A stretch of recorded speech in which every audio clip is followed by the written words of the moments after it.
Friends and enemies, a beautiful Monday night, as always. About to be an eventful Monday night here on CBP, joined by my co-host who's been on hiatus for reasons well known. Buddy, what's going on over there? It's super nice over here where I am. I know we don't live too far away from each other, but I hope everything is good over there too. No, it's very nice, Joy. It's very, very nice. Although I didn't spend very much time outside, I've been holed up. Very busy day for me. And whatever. Busy day for Bitcoin. Busy week for Bitcoin. Busy week in TradFi. Busy everything. I can't believe what's going on. I missed 1 week. Yeah. You know, I boycott missed 1 week, and they dropped the hammer on all this privacy stuff. And the hammer just keeps falling down, or people are avoiding the hammer and just going into holes. It's just nuts what's happened in the past little while. I can't believe it. This might be the last time I ever take any time off. Man, pretty crazy, eh? Like the week we just had, it's one of those weeks where like everything, what was that saying, right? There's years where nothing happens, then there's years where decades happen or whatever. I don't know if that's really the saying, but something of that nature. Crazy though. Crazy the stuff that's been going on. More today, obviously, with Wells notices and clampdowns, even since Scribe and I talked on Monday. Anyways, let's talk about the sponsors, then we'll get into all the stuff that everyone wants to hear. First of all, EasyDNS, best place for you to acquire a domain name. Mark and team, the friendly neighborhood registrar, post your content there. CanadianBitcoiners.com. Is there no research report this week because I was super busy on the weekend, but Len, as always, putting up the what's to come on the Monday show and in the interview space for us every week. He puts that up. Plus, Len, other things available on EasyDNS. Don't forget, okay? You can bring your emails over there if you want to bring, or if you want to bring a domain over there with email or without, you can do that. If you want to get a little bit of help setting up a domain or setting up email, you can do that. Also, virtual private server, a suite of options for you there. Whether you want to do Bitcoin nodes, BTC Pay server, nodeless, you name it, anything you want. And of course, Mark and team always there to help out. They've given us a ton of help, and I know that he's jumped into action a bunch of times to help you guys out too. So if you're looking to do that, head over to easydns.com. Tell them we sent you. Use the code CBP Media, and your first round of purchases is half off. Can't beat that. Not a bad way to start your relationship with Mark and the team over there. Let's not forget about Bull Bitcoin, right? And today, I think today is the last day that you could buy KYC-free Bitcoin through Canada Post using Bull Bitcoin. It's either today or tomorrow. I don't know how it works, but either way, you have just mere hours to go ahead. So if you love KYC-free Bitcoin and you want to use Bull Bitcoin to do it, you only have just hours to get that done. So go ahead and do that. But they don't just only sell right now KYC. They also sell on-chain. You could, and not just on-chain, you could also buy with Lightning. So when the transaction fees are high, you could use Lightning. You can also sell with Lightning. You can also sell on-chain. A lot of different options with Bull Bitcoin. You can also pay your bills with your Bitcoin. You know, if you have a stack of Bitcoin, you made some tremendous gains and you want to start using that, well, through Bull Bitcoin, you can start using the Bitcoin that you have stacked and use that to pay your bills. Pretty cool stuff. Also, you could use the Bitcoin that you have stacked and you could buy gift cards. Use that in the real world, and then you can start buying stuff indirectly with Bitcoin. So you're living on the Bitcoin standard. That's pretty darn cool. A lot of options that you have with Bull Bitcoin. As I mentioned before, the last few hours are upon us. KYC free, Canada Post. Do your orders. If you haven't, I mean, you're just shooting yourself in the foot. But yeah, open up an account. Use our promo code below. Do that. Fund your account. Provide the necessary information. $21 is going to be added to your account. No questions asked. Can't beat it, man. Can't beat it. Let's do a little housekeeping. So last week in your absence, a busy week here on CBP. We had obviously Scribe, who I want to thank once again for filling in. I was just on YouTube today.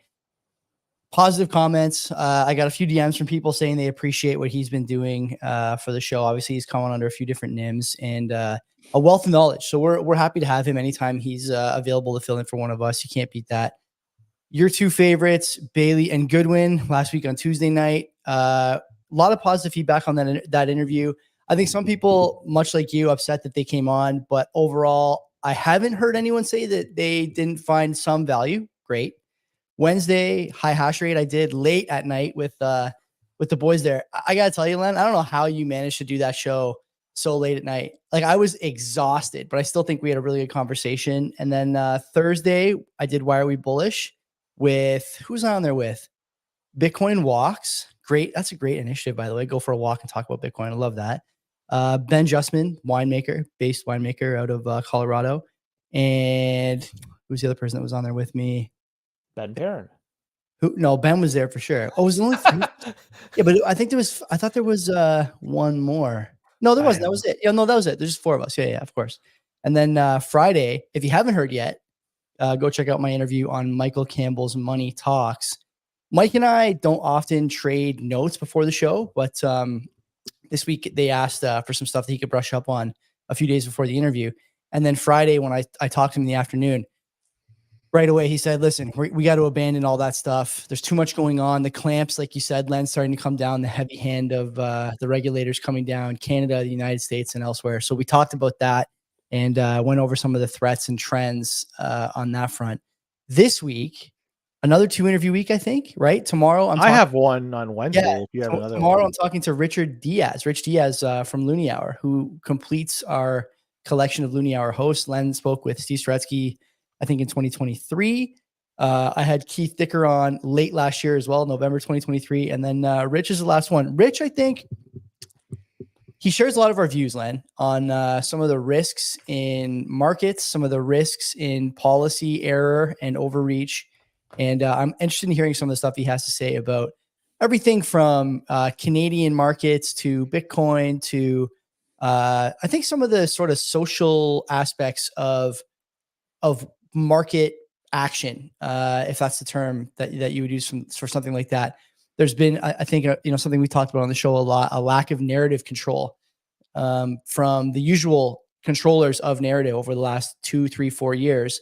And it's starting, I think, to cause friction. So I'm looking forward to talking to him very much. I think he's a very smart guy who isn't doing enough public appearances, in my opinion. But we'll see if we can change that.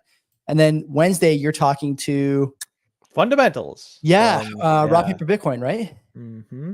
Yeah. That's right. Okay. So yeah, we've been communicating for a little while offline, and yeah, he's our boy from Philly. I know that he's communicated that he was a idiot savant that played 94 back in the day, and I want to talk to him about that. But yeah, he shares a lot of the same values I do, so I look forward to chatting with him. And he was just on high hash rate not too long ago. In fact, the episode was just uploaded last week, so I think he was on before you went. Nice. Or maybe a week or 2 more. There are a few episodes back. I think I was on the feed today. Brandon Keys, the Green Candle Brandon, was on there recently. Heartland was on there recently. Or was it both high hash rate guys? I forget now. But I mean, there's a lot of, and I said this on the high hash rate show, there's so much value, I think, in like pleb podcasts like ours, like theirs, that because I think sometimes as a pleb, you kind of forget that you have so much more experience than the average person when it comes to Bitcoin, and certainly more experience than like new market participants who are coming into the space for the first time, whether it be equities or in the layer 1 asset. And that kind of experience a lot of times goes unshared or undershared because people are afraid to have their voices heard, right? They're usually not in a position where they're the subject matter expert. But thanks to podcasts like theirs and like ours and like others, we're all getting a voice. And I think it's helping, Len. I really do. That's why we do the show, and that's why they do the show, I'm sure. So yeah, I'm excited for both of those. I want to apologize to the Fundamentals, because I know he tweeted that he's looking forward to talking to us. I have dinner plans on Wednesday night. Otherwise, I would certainly hop in, but I try and get dinner with my old man at his place once a week if I can swing it. And it's getting harder and harder to swing it these days, unfortunately, with work and the show and some other stuff that I'm not ready to share quite yet, but probably will be in the next few weeks. And yeah, it's busy. It's a busy time over here. And I know you're busy too, Len. So I appreciate you making time for Fundamentals on Wednesday night. No, I'll be happy to chat with him all day long. You know what? If we, like I said, we share a lot of the same values with respect to Bitcoin and video games. So we'll be happy to chat with him anytime. Streaming a game? You gonna stream a game? No, I don't think he's up to it because his setup is not yet complete. Buddy, get with it, man. I've been telling him get some online help, because he's having some issues with the core. So I don't know what the fuck it is. Anyway, he's gotta figure that shit out. That's beyond my pay grade. But I got some boosts, Joey. I do have some boosts I want to get off my chest. Let's rip it. So we got this guy. Edit a user, like change your name, put in a user, because this guy user 67717 blah blah blah. Just so many numbers. Put a name in there. Anyways, he says good discussion. like to hear all sides, and this is with respect with you and the two cucks from the magazine people. Alright. And Mo BTC Dick 500 sats. Great to hear these guys' opinions on this sort of stuff. Good to hear how they're thinking. Actions speak louder than words, I guess. Doom Damazim 521 sats. Thank you for your time. He's back at it doing his thank you for your time stuff. I love it. Yeah, so do I. Owen 21 521 sats. This was a great discussion. Bitcoin cancel culture is 100% a thing, and I'm sure most of us have censored our thoughts at one time or another to prevent judgment. We are, after all, a tribal species. Anyway, I don't pretend I have the answers to what is right or wrong. Ordinals are a rich man game. Actually, you're scammers. If you go away, something else will come along. I'm just gonna keep stacking sats and supporting open source. Fuck them. And that's it. He puts an emoji there of just like him doing a yoga pose. Nice. I've never seen it before. The Zen pose. He's Zen after that episode. That's it. The Zen, yeah, Zen pose. That's it. Yeah. And Rander 555 sats. Smith machine for the win. I personally use it all the time. How the fuck could you not? Haha. Smith Machine's good. I mean, Boomer gives me some shit on Twitter once in a while for Smith Machine, although I wasn't using it today. I will say that there comes a time, I think, in your like lifting career where if you're maxing out and you know 2.5 pound plates are still making you a little weary in terms of like, you know, am I going to be able to get this wrap up? Do I really trust this guy spotting me? Blah, blah, blah. The Smith Machine is important because you can really load up and build strength. I'm choosing that word very carefully. Build strength in a way that perhaps free barbell will not allow you to do when you're concerned about crushing your larynx underneath the bar.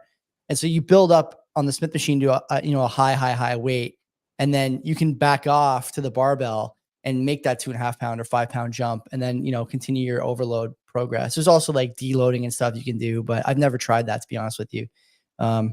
Right now I'm dealing with like calf strain, which is really pissing me off, but that's neither here nor there. I just figured always a lower body injury for because I play too many sports. That's the problem. Too much lower body injury. Yeah, too much explosive movement. That's tell you that much. There's a joke to be made there about lower body explosive movement, but we'll save it for another time. Second breakfast 720 sats. He writes in, or she writes in, Canadian real estate is so fucked. I don't know. It's hard to debate against that, but you know what? It seems like there's always going to be room for this to grow. Yeah. But the Canadian dollar obviously is going to get wrecked at the same time. So yeah. it's not like... I was talking to Scott Deedles about this on Twitter a while ago. I'm not talking to him, but we had like a, you know, back and forth. He thinks there's a huge crash coming. I don't see how it's possible, honestly. It's just more and more people coming in. Neither party wants to stop extending AMs. The amount of exposure our pensions have to the CRE and probably to residential real estate, whether directly or indirectly or second order. I just don't see any kind of like, I mean, if a real estate crash really happens in this country, you're going to feel it more than you would any kind of, you know, hard landing. I'll say that much. I think that's a safe bet. Anything else you want to discuss before we dive right into it? Because I'm done my checklist. No, I think that's it. I think that's all it. right. I think that's it. Yeah. Let's go right into it because we could talk about a few related. Man, I got a lot of Bitcoin related stuff I want to talk about because Roger, well, he's the accused tax dodger, and he was arrested in Spain this past week. And the U.S. They've completed the mission to nab Roger Ver, and I guess they could get the Achievement Unlocked award for this one. I don't know how rare this is, but anyways, showed off that rage quitting the United States isn't as clean as most people think it is. And for those who have already ditched the US, kind of looking at people like you, Max, you know, like take note what's happened here. I'm not sure if you guys have all done the clean way of doing things, but it could get rather nasty moving forward. And the US government, they're making claims that the Dodger was involved in mail fraud, tax fraud, and filing false tax returns. Okay. And these allegations are that he also sold a significant amount of Bitcoin, somewhere in the vicinity of $240 million worth, through his US-based companies. And this was done back in 2017. And through this all, it's to claim that he concealed these sales from his accountant, and as such, he was then failed to report this and pay this on his taxes. And well, apparently he owes somewhere in the vicinity of $48 million to the IRS. This is all as per what I am reading. I don't know what the truth is here, but whatever. And this has also led to providing false information to his law firm and its appraiser, leading to underestimation of his company's value, and also his personal Bitcoin holdings and his tax returns. So there's a few different things. This just basically, it's a cascade effect here. And now, following his arrest in Spain, the U.S. is seeking his extradition, and they're going to be hopefully putting him to trial. That's their goal here. That's what they want to do. Personally, though, I have to say myself, I have no opinion on this arrest. None. Because I don't have all the information. I think only Roger and maybe the IRS really have all the information here, because I'm just reading what I could read, and I don't think I have all the information to connect dots. But it makes me wonder what the fuck is going on, though. Because, the perception here is that there's an effort to make life painful for people in this space is by going after Roger. And so more than anything, make this a warning for anybody out there, not just the maxes of the world, but everybody. Make sure you follow the rules as much as possible. I know this sounds to be like, you're selling out, whatever. Let's be honest. We live in a world, we live in society. You have to follow the rules. If you don't, you're going to potentially suffer the consequences. So depending on your jurisdiction you live, if you transact in Bitcoin, you may need to report all this, and you have to be forthcoming with a lot of this information. Now, with all that being said, I do have to say that all this stuff that's going on with the United States, seems to be United States is leading the way here with all these actions and enforcements. Canada, for whatever reason, seems to be more accepting of what's going on. Canada doesn't seem to be as, they're not going out. Aside from the Canada Post stuff, we can still buy KYC-free Bitcoin. There's no rules or anything against that. Transacting it, we understand what are the rules and regulations surrounding that. On-ramps, they're still available. Now, they may go after them in the future, but to date, things seem to be much better, I would say, in Canada than it is in the United States with respect to what's going on in the world of Bitcoin. Maybe that's my perception. Maybe I'm surrounded by trees and I can't see outside of it, but that's just the way I see things. Okay, I'll touch on that first since you just said it. There's a proposal in place as part of the budget that there is not going to be any more KYC free Bitcoin. You're going to have to report all your buys starting next year. So whether if you do KYC free or light KYC, either with Bull or ATMs or whatever, at that point, if that legislation passes and you don't report your buys, you're Roger Ver. You're the Canadian Roger Ver at that point. Couple things I want to note here. Ver is accused of basically relinquishing his U.S. citizenship without going through the normal tax implications and paying the normal taxes. When you relinquish your U.S. citizenship, you don't just get to throw it in the garbage and do a little dance on TikTok. You have to pay an exit tax. And the exit tax is some percentage. I'm trying to find it here. It depends on where you look, but it's some percentage of the net unrealized gain on all your assets, all of them: homes, currency, jewelry, art, sunglasses, cameras, Bitcoin, everything. The day before your expatriation, that's the date. So, if you expatriated, I don't know, in like whatever year, I guess it would be like 2016, 17, something like that. Assuming the guy's got, thousands of Bitcoin, it's a big chunk of change. Then you talk about real estate and other stuff too, whatever other cryptos this guy's holding. And he's holding a bunch. I just heard him on a space the other day or the other week talking about how he's got a bunch of other shit. So he didn't pay tax on any of that. Now, in my head, he's, if I just leave it there, I think a lot of people in TradFi are going to go, this guy's just another tax cheat. Like all these Bitcoin people are just tax cheats, blah, blah, blah. Okay, no, I think that's not fair. I think there's many more tax cheats in TradFi than there are in Bitcoin. That's almost a no-brainer, just because of volume at the very least, certainly in total value. But I would also argue there's more individuals and corporations who are cheating the tax man in TradFi because the microscope is so much more finely fixed on people who are affiliated with Bitcoin. And if you think that this is just a case of a guy who happens to have a high profile or happens to be easy to grab because of the amount of dollars being a tax cheat, I would, refer you to the Office of Public Affairs for the U.S. Justice Department.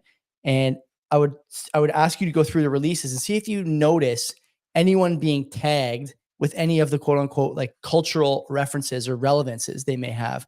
Meanwhile, in terms of your comment there, Len, about how they're making things hard for people in the space. Yeah. And Scribe and I talked about this last week. I talked about it with Mike Campbell. There's a clear attempt here to suppress the Bitcoin price via the chilling effect, done with privacy, done with narrative about how the thing is worthless, and now done with enforcement, both on the side of Samurai and now VER. From the Office of Public Affairs website, early Bitcoin investor charged with tax fraud. Okay. No name, no nothing. Subheading, man known as Bitcoin Jesus evaded nearly 50 million in taxes. No sane person can tell me that this is not an attempt to scare the fuck out of everyone else who's holding Bitcoin and maybe is not sure about how much taxes they should have paid over the last 10 years. You just can't tell me that. I don't believe it. And I think that if you, like, again, if you look back in the press releases here, I have the website up. You know, you can go back as long as you want. Court bars Missouri CPA from promoting charitable remainder annuity trust tax scheme. Florida hospital system agrees. 5 federal departments join Justice Department in reaffirming shared commitment to uphold civil rights laws. There's nothing in here from the last God knows how long about specific cultural relevancies that are related to the people that they're apprehending or charging or alleging committed tax fraud.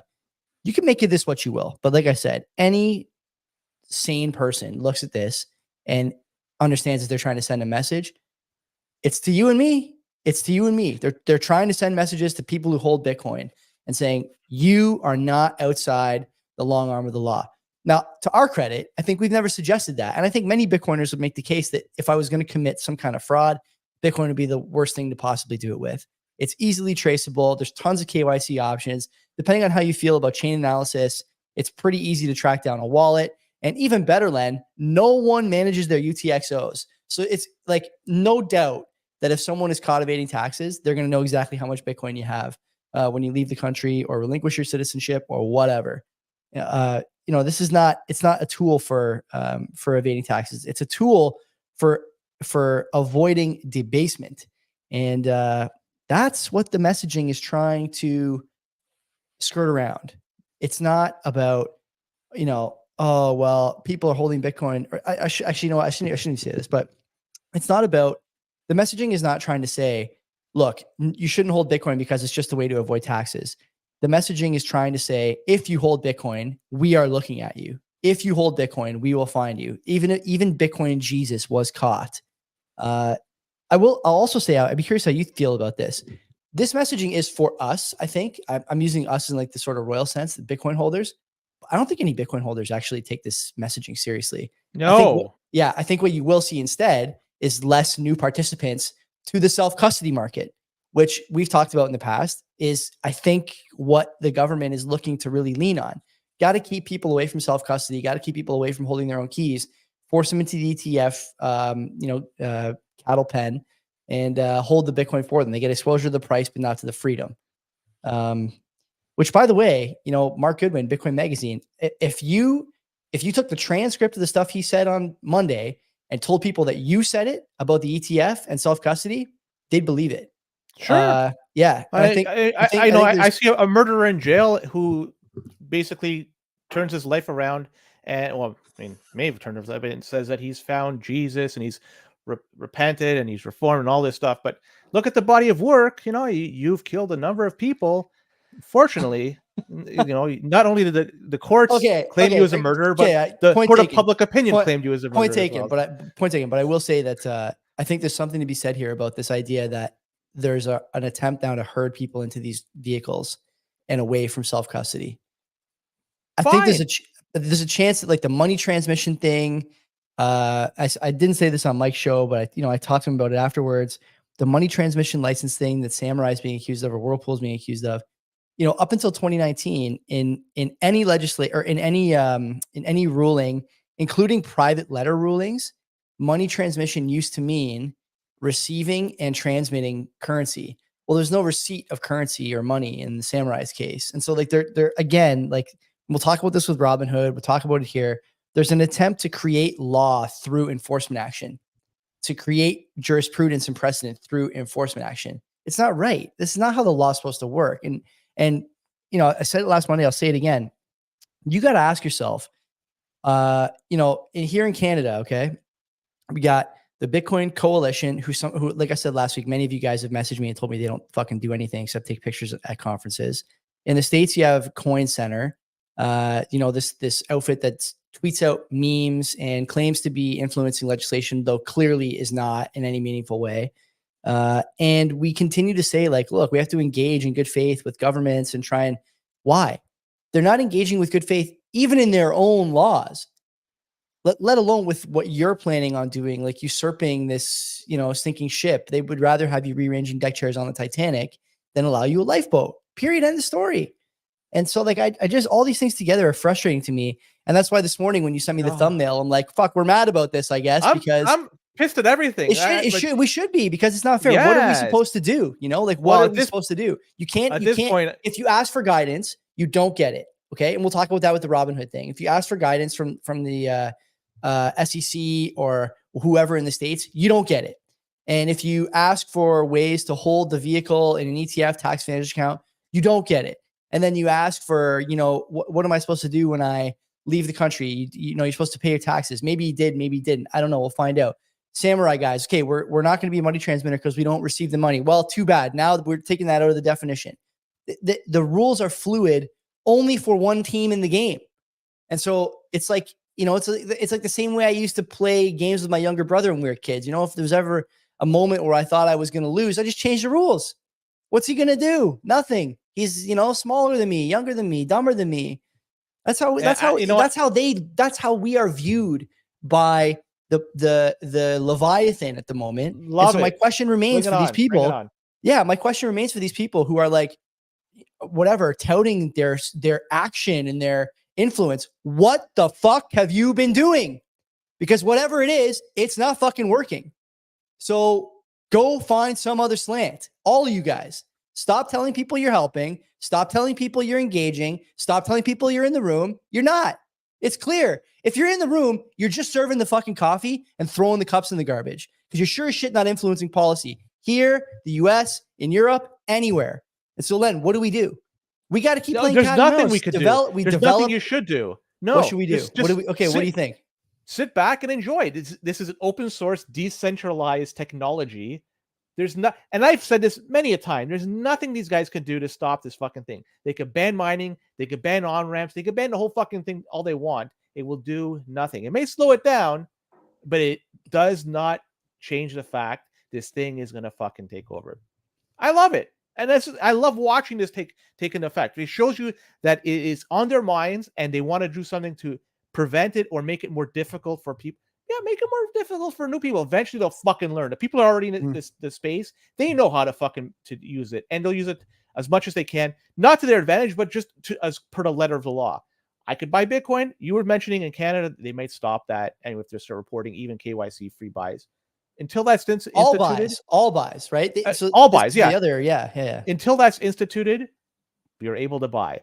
Just like there's that report in Canada saying that they're saying if you have to leave, you have to pay $25,000 and you're going to pay, I forget, there's some taxes. Until that's instituted, you're able to do it. So, and even then, who knows what's going to happen? So as per right now, hey man, I'm buying, I'll keep stacking and enjoy it. Fuck, it's the good thing, man. There may be a lot of these things going around out there, but it's, know what? I'll be in Montreal with a camera and mics, and I would love if like Brad Mills, Carlo Campisi, like all these policy people explain to me what you guys have been doing. Because I like you. I like Brad. I like Carlo. Carlo was like our fucking first girlfriend, when we started the podcast. You know what I mean? And like, I want those guys to be successful, but I think they're going about it the wrong way at this point. At some point you have to admit that you're throwing good money after bad. It's like every time they are up in the middle of the night, their girlfriend is texting some name they don't recognize, and they just keep going back to bed. I just don't. I don't know what are you supposed to do? They're an insignificant player in this game. Either they achieve something or they don't achieve something. Again, at this particular moment, I have no more fucks left to give. Whatever happens, happens. And that's basically it. It will not change my opinion on the way I'm going to be doing things. And I'll preach to anybody who will listen how it is. I think you should be doing things. Do your own research if you think I'm right or wrong. And if you do that, you'll be okay until they change the way the game is played. But until then, you have every opportunity to buy and keep stacking away. Whatever these guys do, they could do. Good, Yeah. bad, insignificant. I don't give a fuck. Muslim really don't. Bitcoiner in the chat making a point that I was going to make, but decided not to. But since he's making it, they're going to stop hardware wallets from shipping to US and Canada, I bet. Would you bet against that? Like inside of, I don't know, 2 years? No, you can make your own if you really wanted to. So they're going to Or would they stop like Cold Card and Ledger? And No. you don't think? No, Huh. no.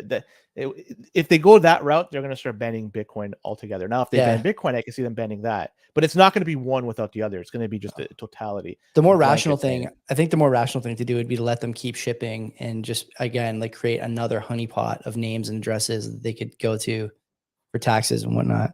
I think there's a real chance that, like, again, I'll repeat what I said on Money Talks, and I said it here before too. If someone wants to know how much you have of something, it's not because they just want to admire the total number. It's because they want to tax it and take it and make it difficult for you to use it and accrue wealth with it, et cetera, et cetera. If you don't think that, I mean, I cannot imagine why, but yeah, I don't know. Oh, again, open invite, Montreal. I'll be there. Carlo, Brad, if you guys are interested. It's next week, isn't it? Next 2 week, weeks, Friday. 2 weeks. Yeah. I'd be happy to talk to you. Oh. I'll even no, it's next week. It's today. It's not this Monday. 15th. Yeah, it's next week, middle of next week. Right, like this thing is it's creeping up fast. But anyways, that's what else is creeping us fast is the end of the show, Joey, because we're 30 minutes in. Even after a week off, you didn't lose your touch on the transitions there. Hell no. Segues. ZK Snacks. Let's talk about those guys because that's the firm behind Wasabi Wallet, and they're going to be shutting down their CoinJoin services starting June 1st. And also effective immediately as of a few days ago, they're blocking all U.S. citizens and residents from visiting their website. So VPN usage, I assume, is going to be going up. You know what? I have a VPN and I'm normally in the U.S. I should go on their website to see what it looks like. I'll do that in just a minute. But either way, at the heels of all this is like it happened right after the Samurai fiasco, that whole saga where they had the co-founder arrested and put in trial for offering services that helps facilitate money laundering. And for those who have been following those developments, Bitcoin News was reporting that the co-founder, Keon Rodriguez, hope I pronounced his right, he pleaded not guilty to the charges. He was also released on $1 million bond, and he was reportedly to remain on house arrest in Pennsylvania until his trial. So he's stuck there at home until his trial is heard. So you have to just look at all the bullshit that's going on, because between Samurai and Wasabi voluntarily shut their things down. I don't blame them for what they've done, especially what's just transpired with Samurai. But privacy usage of Bitcoin obviously is a problem for some folks.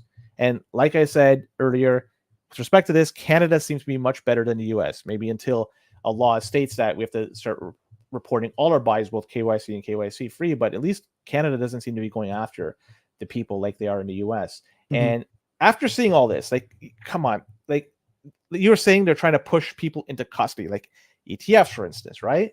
Like that seems to be what they want you to buy, right? Like it makes sense, easy to track, easy to control, easy to deal with so many things. Like people out there, like if you want to go balls deep into ETFs, I'm sure there's already a lot of people that are thinking of it and already done it. Hopefully you haven't. Like do your research. But my suggestion, if you're going to do this, like pull out first. Don't go balls deep yet. Pull out, put some lube on it, apply this shit liberally, and then close your eyes and give it that mega thrust. Go all the way in at that point, but keep your eyes still closed, right? Because maybe, it might feel good initially, but then they seem kind of strange until you finally open your eyes and you realize the person you're giving it to has a sausage and you've been sold a false bill of goods. So as I'm trying to say is you're going to get fucked one way or another if you do this. But I'll be standing in a corner watching this and saying, would you look at that? And I'll be sleeping good at night because I know my shit is not on the ETFs. But either way, as I said, I have no more fucks left to give here. My tolerance for all this shit is at an all-time low. Whatever happens, whatever you guys want to do, all the more power to you. But my suggestion is don't fucking go into the ETFs. Learn the art of self-custody. Do that. That's the way to do it. Like I say, between Wasabi, Samurai, and all this shit, there's fucking signposts everywhere, as you say, Joey. Yeah. Take heed, take notice, do something. If not, well, whatever. Just apply some more lube. Isn't it funny that I think a lot of people who are buying the ETF are like, well, it'll never get confiscated. It'll never get rugged. It'll never get. That may be true. I don't know. Like Mark and Dave last week were both saying that it's guaranteed to get rugged. I'm not sure I agree. But what I am sure about is that we have an example of what happens when there's a gap, an arbitrage opportunity between the asset itself in your custody and the paper product related to the asset. And it's gold. It's not even that hard to figure this out. Like if you leave, you can leave the 6102 behind. Ignore that for now. Okay. When you look at the price of gold, okay, what is it now? 2,300 and something dollars. I don't know. Let's say it's like $2,300. I got to put that on my block clock. It's $2,300. Len, I want you to go to any physical gold dealer in the Southern Ontario region and try and get an ounce of gold for 2,300 US dollars. How do you think it's going to go? You're going to obviously not get it. You're not going to get it for 2,300. There's going to be a spread. It'll be close. 2%, 3% off. It'll be like close. 9%, not 2% or 3%. It's fucking high because everyone in gold realizes what they got with the physical. And I think Bitcoin is going to go the same way. If I want to buy Bitcoin from you P2P, instead of buying it on some exchange that I can't custody or some ETF that I can't custody, there's going to be a premium. I think Costco's at 2%, by the way, just a heads up. And Costco's is it really? Yeah, that's in this. That's in the States, right? Only in the States. In the States, it's okay, around 2%. So like, there's real vendors out there, legitimate. What's it cost to? What's it cost to ship the gold? I have no fucking clue about so that. But if you're gonna order your detergent, we order a bunch of gold bars too. Somehow I doubt the same guy delivers the bar and the Tide, but okay. But you get what I'm saying. There's clearly an arbitrage. Even when I worked at a pawn shop, like, you know, I don't know how long ago it was now. Fuck, longer than I care to admit. I think I was like 23 or 24 at the time. Maybe even younger, 22. Jeez, my God, time is flying. Time flies, doesn't it? I know. Anyway, I still remember, like, we had this rule that there was always a bit of a haircut if people wanted to buy gold from us compared to the per ounce price. That was my first exposure to like commodity pricing. How does this work? We have to look at it every day. We have to know what the price is at any given moment. We have to share that price with the customer. We have to let them know why our price is a little different, blah, blah, blah. And you start to figure this out. You internalize it. So again, just to tie the knot on it here, tie a bow on this. For people who think it's not going to get rugged, I think the question I would have for you is like, what's your definition of rug? To me, the definition of rug is you can't ever hold it. You can't ever use it. You don't actually have the Bitcoin, and people who actually will sell you Bitcoin or have Bitcoin that's actual real Bitcoin, physical Bitcoin, you know, quote unquote physical Bitcoin, they won't sell it to you for the price that you see on TradingView. They're just not going to do it. And I think that's already happening a little bit, right? If you go to something like BISC or RoboSats, what's the spread compared to market? Is it higher? It varies. Yeah, obviously it's higher. BISC, depending on what the seller's willing to sell it to you at. So it could be a few percent. It could be double-digit percentage. You know, like there's something to that. And so I think the big thing, again, like we get lost in the sauce about the most extreme circumstances or scenarios that could play out. And there's obviously a greater than 0% chance of all those things happening. But don't miss what's probably going to happen along the way, which is you're going to have to pay more than you're willing to or more than you expect to for physical Bitcoin in the future. That's a no-brainer. It's happening in gold. I'm sure it happens in other commodity markets that I'm not familiar with, but it's just, to me, I can't imagine. It's so easy to hold Bitcoin right now. You buy it, you move self-custody, you never look at it again. You don't even have to have the wallet in the same place that you're buying the Bitcoin. You just need the addresses. You just need the Sparrow implementation. You just need whatever, right? Whatever your sort of UI interface of choice is. It's like 100% secure. And like, you know, Spaceboy Lowry says, we almost never talk about him on the show. It's infinitely defensible. Like it's a perfect self-custody asset. And still people are like, no, I'm going to buy the ETF. Now, don't get me wrong. A friend of the show, SB, will get mad when he hears this. So I want to hedge my words here a little bit. There are people speak your mind, man. This is what I think. People who are buying the ETF, a lot of them are never going to buy spot Bitcoin anyways. They don't need it. They don't want it. They don't care. They don't get the mission. They're rolling in cash anyways. Okay. Their money's working for them already. They're boomers, their pension funds, whatever. They're not going to buy spot. Fine. I get that. Those people I'm not holding on hope for, but don't be one of these people who comes into the space and the day that the ETF launches, Robinhood sends you a note in the app and says the Bitcoin ETFs are live. You can buy your Bitcoin ETF here. Here's the ticker symbol for the BlackRock ETF. You have to do better than that as a young person.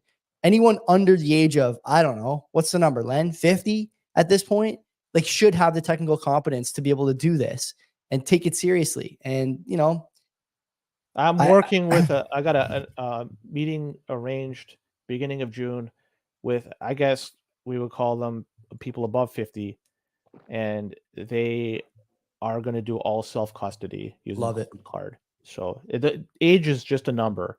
If you know how to use a cell phone, fuck, you could do self-custody. It is not that hard. It's just if you don't want to do it, that's fine, but it's just down to sheer laziness. That's it. Because if you know how to use a computer, you know how to use a cell phone, you can do it. If you don't want to do it, that's fine. Let somebody else take care of it for you.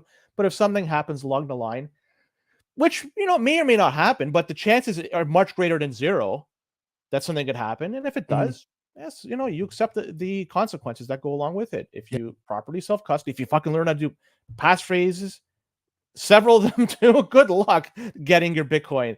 It's yours and the people that know the passphrases. That's it. There's no fucking, they could get your keys, but without those passphrases, it's useless to get to your Bitcoin. So there's no way to fucking hack into that without just hammering away with a bunch of computers and taking forever to do it. Just what I'm trying to say, it just doesn't make sense for anybody to do it. So yeah, fucking self-custody. I don't give a shit how old, how young you are. You could fucking do it.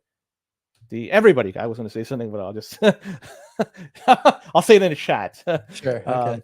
We'll put it in the Discord. Yeah. Not the Discord. It's going to go in a single. Anyway, so let's talk about some more signposts, Joey, because there's an NBC story that came out, and federal prosecutors are looking at examining financial transactions from Block, which is the owner of Cash App and Square. And this whistleblower is alleging that there is widespread and years-long compliance lapses between Square and Cash App. And man, just the fact that he's doing this, I would suggest that he doesn't employ the Boeing whistleblower security services, because if he does, maybe let's not even think about that. Anyways, they're saying, this guy, he's saying there's a lack of collection of information to assess customers' risks. But what is more damning here in this claim is that they're involved with processing a fuckload of transactions involving countries that are subjected to economic sanctions. And they're saying that just using this as a way to get around these sanctions. And they also saying that they're processing transaction for terrorist group. These are allegations from this whistleblower, and that's just looking at this. So nothing yet is sticking. But anyways, they're saying that they're dealing with credit card transactions, dollar transfers, and yes, even Bitcoin transactions. So here's another one, another story.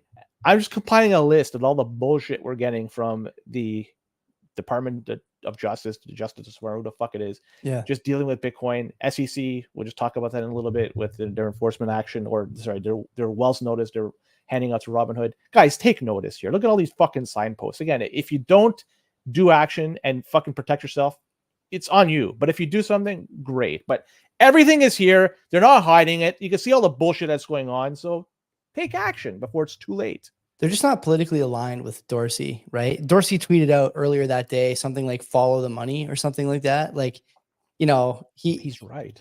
I know, and I think, you know, again, like red meat for the InfoWars crowd. You know, the day he sends out that tweet, suddenly, you know, 3-letter agencies are looking to clamp down on him, and there's an anonymous whistleblower, a guy who quite literally never had a run-in with regulators ever. The only time he did, he basically gave Twitter away to somebody else because he didn't want to deal with the blowback and the stress. Now you're telling me the guy is committing financial crimes? Okay. Like, we're not serious about this, are we? Jack in the tie-dye t-shirt, you know, like Joshua Tree Jack is the guy who's ripping off the US government and funding terrorism or whatever the accusations are, you know, allowing money laundering to happen on his platform. Come on. We don't really think this. No sane person believes this to be the case. Dorsey, you know, he's got an axe to grind with the financial system. He is, don't forget, the guy who tweeted out that hyperinflation is real and it's happening, or it's real and it's here, or something like that.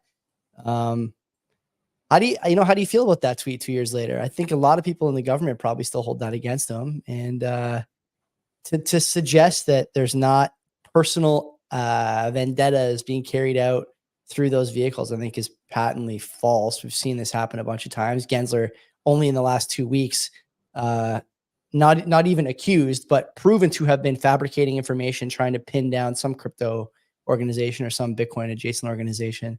as far as like trying to regulate them into oblivion. These people want Bitcoin dead, and they want to make examples of anyone who feels the opposite way and has a platform and a voice. And in Jack's case, the capital to effect change. And I think that if you, again, you don't see that, then that's on you, man. But to your point, Len, you can either protect yourself or wait till every signpost is, you know, saying the cliff's edge is near, and by then it's too late to turn around. You're Wile E. Coyote, right? MicroStrategy. I think it's a good time to bring them up because we're getting kind of late in this segment. Sure. And yeah, they have the new decentralized identity solution. So they are a Bitcoin development country. So it's a solution, man. Solution. Yeah. Well, that's it. This is a solution. You know, whatever. This is good for them, I guess. But and people are wondering if this is the first visible and reliable chink in Sailor's armor.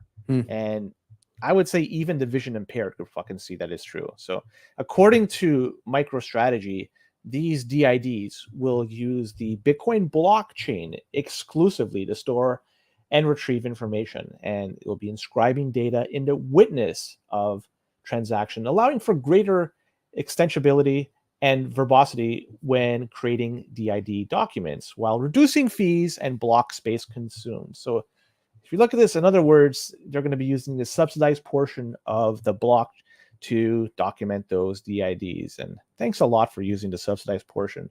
Who the fuck asked for this is the first question I have. I didn't fucking ask for this, but I guess they think there's some value here. Just when we finally got over the JPEGs, the ruins, now we have a new contender fighting for block space, is these DIDs. But some questions, and you know, Joey, feel free to answer any of them. Is this good for Bitcoin? No. And its users? No. I agree. Is this good for MSTR? Honestly, I think no. I listen. I don't know. You have any more questions? Should I respond? What do you want to do? No, I made some more commentary, but no more questions. But if you want to go on and you continue. You continue, and then maybe we'll finish. I think we're going to take more time on this than either of us expected. But like, okay, Len, who's asking for this? That's one of the questions. Who's asking for this? Who wants this? Certainly do. The maxis don't want it. So all the people that this guy's been catering to with his dumb fucking AI image posting every day don't want it. The people who are like, you know, peripherally involved in Bitcoin through ETFs or a little bit of Coinbase on a Coinbase account, they don't give a fuck about this either. So they don't want it. He's claiming this is a corporate solution. I'll tell you, Len, Microsoft, Google, Amazon, like Meta, no one is going to use this. None of them are going to use this because it's, you know, quote unquote open source. It's not really, it's like proprietary stuff. And I think it uses the ordinals identification thing, right? That's how it works. So it's identifying certain sats as he's whatever. Not using the op return. He's using yeah. Okay, so like that's a whole other set of issues. At the end of the day, I said this on High Hash Rate, and I'll say it here again, and it's something I've thought about a lot because Gandalf said this to us a little while ago that he was concerned about Saylor and the way he talks. When was the last time you heard Saylor speak organically about anything? I don't listen to him all that much, so it's hard for me to the answer is never. He crashed and burned on Marty and Matt's show 3 years ago on ESG. Marty torched him on how dumb ESG was, and Saylor was like, no, it's good. People forget about this. He crashed and burned. Ever since then, every appearance this guy has made has been very much premeditated and not two-way. I'll give you two good examples. One is the Cedric Youngelman interview on Bitcoin Matrix. Cedric's a great interviewer. He does tons of research on his guests, tons of research on what they're thinking and why they're thinking it. And he's done a good job interviewing people in the times I've heard him. I'd like to have him in this show, actually. Maybe I'll talk to him. He's going to be in Montreal. And I'd love to do his show as well. Saylor spoke on that program for 99% of the time, and it was like 3 hours, something like that. I forget now. He always does that. This is his MO. Okay, exactly. The other show, again, another guy who is very well versed, not only in economics, but also in Bitcoin technicals. Okay. Stefan Livera had him on in December, 2 hours and change. Livera barely got a word in edgewise. Saylor speaks at conferences. He goes on MSNBC. He speaks in MicroStrategy's calls. Doesn't really answer too many investor questions on the calls. To be honest with you, the investor questions are pretty lowbrow. Most of the, Wall Street journalists are dumb as fuck. So they don't understand what questions to ask and what questions matter actually to Bitcoin and the network and the asset. My base case with Saylor now is that this guy has an agenda and he uses any platform he can to push it. He's garnered all this publicity and fame, and everyone's dying to have him on their show, even if it means that he gets to say whatever he wants unchallenged every time. And that's how the interviews go. This guy is very much operating at a different plane of awareness than the rest of us when it comes to what he's saying. We view it as, in a lot of ways, as organic. He did a podcast, blah, blah, blah. No, this is like stump speech stuff, pushing a narrative that he thinks is good for his bags, period, end of story. This is, to your point, the first time we're really seeing him exposed a little bit. Like, he can't help himself. He has to put this out there. I don't understand why, in a moment where all these other things are collapsing around Bitcoin, the privacy tools, the KYC, government regulation, mining enforcement, all these different reporting burdens that these guys have to endure. This is when he decides timing is suspect. It stinks to high hell is what it does. It stinks to high hell. Anyone who trusts Mike at this point, I don't know why you do. I don't know why you trust him. Did you listen to him on Patrick Bet-David show about 11 months ago? I did. And in that episode, and that's probably the last time I heard Michael Saylor, like I didn't listen to his Livera talk. Yeah. I just don't like in a public setting. I don't listen to his to many podcasts actually these days, but I listen to PBD. But anyways, 11 months ago, he was on that show and he mentioned, and I posted a video of that clip of it. He said he was talking about there's value in storing stuff on Bitcoin, data on Bitcoin. So he's mentioned this almost a year ago. Here it is that is coming to fruition. He was basically asking them, people on the show, what's the value of storing a will on Bitcoin? What if it's a will that is moving $1 billion from one person to another? What would you perceive to be the value of it? It would be $20. The guy answered yes. Would you do it for $100? Absolutely. If you're moving $1 billion, that's, you'd pay a fuckload of money to have that done. So clearly he has, he's trying to make a point at that particular moment that there is something more to Bitcoin than just using it as money. He sees that for storing some type of data, and here it is. These DIDs is something that at least MicroStrategy wants to monetize and use Bitcoin to do that. So I just wanted to lay it out there. It came out of left field. There's evidence to show that he does like this type of stuff. And it's less than a year ago he said this. Which is weird because 2 years ago or 3 years ago, he was very clear that he wanted to ossify the protocol, right? The thing was supposed to be store value only. Now he has this opinion on IDs and wills and other stuff. He can't imagine it ever being used as a means of exchange. Completely out of the question, according to Mr. Saylor. But wills and digital IDs and other stuff, that's the use case. That's why you bought 1% of the circulating supply to put fucking wills on it. It doesn't add up. It doesn't add up. And there's other ways. If he really wanted to accrue value to the chain, he could do it other ways, I think, whether they're ethical or sensical or, appeal to the maximalist crowd, totally different stories.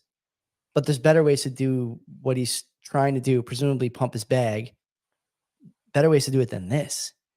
I don't get it. And I cannot stop thinking about how obvious it is in retrospect that this guy never hears the other side of the argument for his own points. He never hears it. He's got people chanting his fucking name in Madeira. He's inviting people to his yacht for barbecues. He's got all the big names, right, wrapped around his finger. Brunel, Lavera. Like, no one's ever going to say no to having him on. He's speaking later this year in a prominent setting. He's speaking at Bitcoin Magazine's conference, of course. But he's not. But I mean, that's not the only conference. Don't think for a second. Like, the Canadian conference tried to get him last year, couldn't. Sure as shit, they tried to get him again this year. They couldn't. So they're like, everyone wants to talk to this guy, not just Bailey and the boys. Everybody. My question for everybody is, I don't want to talk to him anymore. Well, neither do I. But my question for everybody is, why not ask the guy? Like, why not be adversarial? You have a role in content to be adversarial, right? Someone tells you something, you say, what about this? Someone says something about a point, you say, well, a year ago you said that. What changed? You don't have to fight with them, but find out the thinking. Odell tried this with the open source development thing. Whether you agree or disagree, it's a good thing that he's telling people not to contribute to open source developers. Different story. We never heard from the guy. Are you telling me all this stuff coming down, the clamps, the open source stuff? He decides that his public appearance is going to be at Bitcoin for businesses or corporations. And this is the thing that he launches. Like, it just doesn't add up. Now, I will leave the door open on I'm a Neanderthal and just don't get it. You know, he's operating on a different dimension. He's playing 4D chess, whatever your meme of choice is. But Len, like, I don't know. I haven't heard anyone say anywhere that this is a good idea. Who's supportive of this? Even MSTR bulls. Like, I got to get SB on here for MSTR and coin earnings, I think in like a couple of weeks. Yeah, I'd love to talk to him about this. This is going to come up in their investor call, and some, brain dead peon from Wall Street Journal or Bloomberg is going to ask him, well, what is it? And he's going to be able again to roll downhill and give everything he wants people to know. And no one's going to challenge him on anything because they're, I was going to say they're stupid. They probably are, but really that's not the format for it. But still, like, regardless, clearly there's a problem here. We agree on that. Sure. The problem is that these type of projects could exist. I think that is the ultimate problem here. I don't care how much Bitcoin he has. It to me, it does not matter. I don't care whatever project they're working on. Again, to me, it doesn't matter. But it just goes to show you that there is some loophole within the existing protocol. I don't know, like, how it is we got to get rid of it, but there's going to be more of this shit going forward. I don't want to see more garbage thrown on Bitcoin. I don't want to see more of these transactions that are subsidized that are just being used when we're fucking paying for it. Like, thankfully I'm doing what I can with my node, but that's all I could do. I wish there was more that we could do, because like this garbage, we got to just fucking get rid of it. It just keeps getting recycled. And I don't know what is the answer here, but I'd love to seek out something to fucking finally get rid of it and fix it up for once and for all. This thing will crash and burn is my prediction. Well, this particular project, but the same way Ordinals did, the same way Runes did. Like, what is the fee rate right now? The fee market, it's got to be low again. 10, 15, 20. You know what I mean? Like these people don't have the money or the attention span to keep any of these things going. And like, so I'm not that worried, but that's a separate issue than Saylor. Saylor, I think, has the influence and the capital to become a problem for the network. How? Again, like I said, if the United States government, which is the biggest entity in this fucking world, if they decide to say, you know what, we're done with Bitcoin mining, on ramps, using Bitcoin, fucking stop it. It doesn't change anything. Bitcoin miners will still do their thing. Yeah. Bitcoin nodes will still be operating, and Bitcoin transactions and people holding Bitcoin will still fucking transpire. Yeah. So there's nothing, not even the biggest entity in this world could stop. So I don't give a shit what the fuck Saylor does or says. It's meaningless. I disagree. I disagree. His influence is too great. There's not many people like you, and there's many more people who are coming into the space who will never make it to the level of conviction you have, and he will be able to influence them relatively easily. It won't even take that much, because everyone wants their bags to go up. They will have seen the wealth that people like you and me and people who got in before us accrued, and they will say, this is my ticket to... No, I know, but like by then, let's say, 10 years go by, they will say, look, this is my chance to have the bag appreciate 100x. I got to follow this guy. I'm going to support him. I'm going to be a voice for him. It's easy to influence people like that. And again, like I think sometimes we're guilty of being in an echo chamber, because you and me view 99% of things the same way. And, we are the people who are hardened by a couple of really rough bull and bear cycles. People coming in now, what's going to be their, what's their christening? Where's the fire at their baptism? There is none. And they are just here for number go up, and they'll get it any way they can, including everybody that's coming into the space, the network that Saylor pushes. Everybody's the same way, that they come in for number go up, but the stakes are higher now. When you and I first bought in 2017, the landscape was different. The economy was much stronger. It was not teetering at the same way it is right now. The monetary system isn't as weak as it is right now. So there's a lot of different things. Like, if you look at it, it's just a different game. And every day that passes, it gets worse and worse and worse. So everybody that's coming in, they're looking for an alternative. They're looking for taking away. Right now, the money is controlled by a select few. And this is essentially modernizing the monetary system and taking back that control and collectively distributing it. That's the way it is. And so I think people are going to be looking at it along those lines, not simply number go up. Eventually, it's going to be like people coming in. I'm looking for something different. I'm not looking for fucking number go up. I'm looking to secure my value to make sure that doesn't get debased because of somebody's decisions. It's possible. Yeah. I'm not saying anyway, whatever. We can just end it there. We're done with the Bitcoin stories. But yeah, no, there's one more. We still have to. Sure. Okay. We'll be I super looked at the hour and figured we were done, but that's fine. No, we still haven't talked about this. It's the Robinhood Wells notice, and I'll be quick because there's not much information I have about this. It's because their crypto arm division, they received a Wells notice this morning, and this means that some sort of enforcement action, maybe a lawsuit, is coming up against Robinhood. What did they say? What's going to happen? I don't fucking know. But you were hinting at it earlier. When you go to the powers that be and you ask them for guidance, you ask them for advice, they don't give you an answer, and then eventually you get served with one of these Wells notices. Same thing as looking what's going on with Robinhood. But the reality is, even though you're going to these people and trying to get answers and they're not giving it to you, you could fucking look in the mirror and figure what the fuck is wrong. If you're dealing with shit like staking, if you're dealing with shit that smells like a security, well, like you're just asking for problems. If you were simply just buying and selling Bitcoin, I don't think you'd have any problems with these people. But if they want to go outside that and deal with these sketchy digital assets where the fuck the yield is coming from, I don't have a clue. Well, here you are. Enjoy the Wells notice and whatever comes along with it. Yeah, I'm 30% sympathetic to the guys at Robinhood. Vlad obviously has had a rough go. Took a lot of shit during the GameStop thing, you'll remember, for turning off the buy button and only enabling sells on stuff like GameStop and Tootsie Rolls or wherever else was on the meme stock list for Wall Street Bets there. He took a lot of shit for that, but the SEC and other government agencies for sure leaned on him to restrict buys. He didn't just wake up one morning and say, I got to restrict the buys here. I can't allow people to get rich off this. Someone told him to do it. And so he did that favor for these guys back then, saved probably a lot of people, a lot of billions and a lot of reputational points, and probably kept some bucket shops open. And now, after asking for guidance, and he's not the only one, by the way, like Coinbase, again, like I'm somewhat sympathetic to Armstrong, even though I disagree with them on the Bitcoin versus Ethereum guidance. He's asked for guidance over the years. They don't seem to get it. Paul Grewal, who's the attorney at Coinbase, is very publicly saying, like, we're asking for meetings with these guys. Even if we get an answer we don't like, at least they could fucking meet us. They won't do it.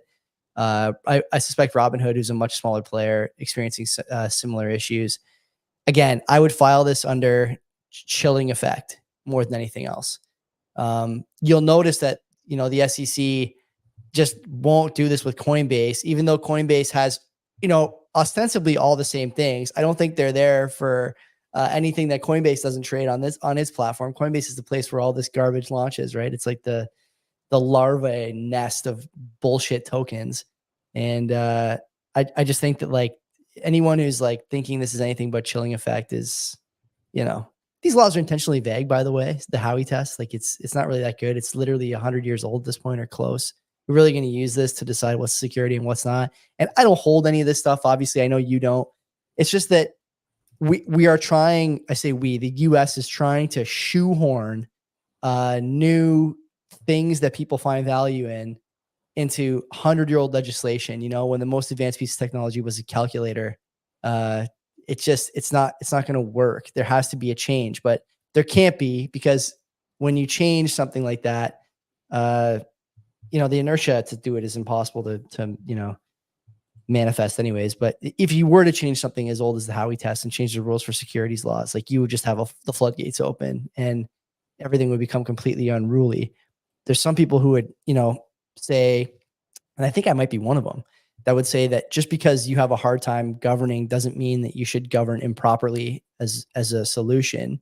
And, I think that's where we are, right? You're kind of at the precipice here in a lot of ways. AI, investing, currencies, war, these things, they're different now than they were 10 years ago. All of them, materially so. And the change is accelerating. The idea that you can keep regulating and keep governing in the way you have for, at this point in the States, 250 years, 225 years. It's just not, quite plainly, it's a dumb thing to think. And it seems like everyone just refuses to think any other way over there. I like what Narwhal Taco said in the chat. I hope he makes bank on I can't even look at I won't be repeating that anyway. Yeah. Yeah, All there right. you I go. think that's it, Joey. I think I think that's it for the Bitcoin related stuff. So Sure. Yeah, I'll switch over. You know what the drill is. If you're on audio, we'll see you tomorrow. If you're on video, hang tight, like the video, all that stuff. Share it with your friends, your mechanic, your priest. And yeah, we'll see you in 0 seconds. And don't be a cuck. Good start there. Okay, where do you want to start with notables here? And we'll there's a bunch of them, but I think we're gonna fly by them because there's a Bloomberg report that came out this past week, and it's showing that U.S. small businesses are teetering on collapse because rent delinquencies are up substantially, and it's a staggering 43% of small businesses were unable to pay their rent in full in April, and they're saying this is due to economic headwinds. And I find this funny because when I hear everything to do with the economy from some people, they say it's fine. So I'm not sure how it is these people are struggling to pay their rent. But of those that did pay their rent too, 52% did not pay April's rent on time. So it's just, if you break this down, 43% are unable to pay their rent in full. And the ones that did, 52% don't even pay it on time. So that's pretty damning. These landlords, they're going to be suffering at a time when borrowing costs are higher and running costs are higher. So it's going to make it more challenging for them to make ends meet. So rent costs for these small businesses obviously have gone up quite a bit. Also, profits are significantly lower than before. So if you combine the two factors, you can understand they don't have enough money to pay these rents. Now, if you want to break down which states have the highest percentage of renters, small business renters that are unable to pay their bills, Texas is leading the league here, 52%.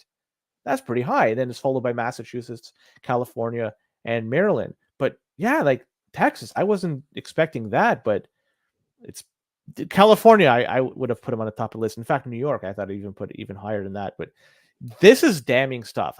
Small businesses, I'm not sure how much it makes up for the economy in the United States. I think it's a small figure in the grand scheme of things, but it's just, as you say, another signpost that things are not heading in the right direction. And as these businesses fall, dreams fall alongside with that. These are people that are going to be looking for handouts, some support on the social system that's already strained as it is. Just this shit gets worse and worse every year. So I don't know what else to say about this story here. Me neither. 43% seems very high though, doesn't it?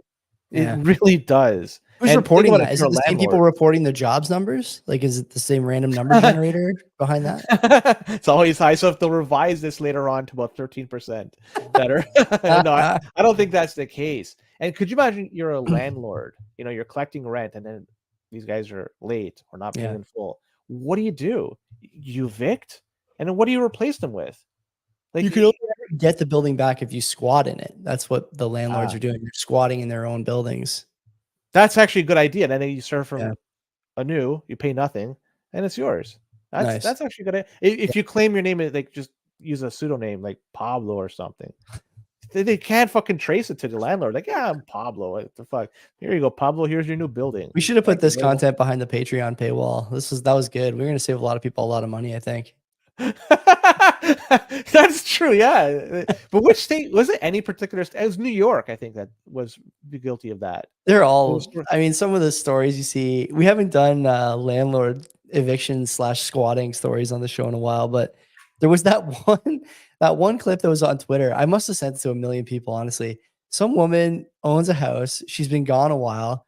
That was New York. Yeah, someone is squatting in the house.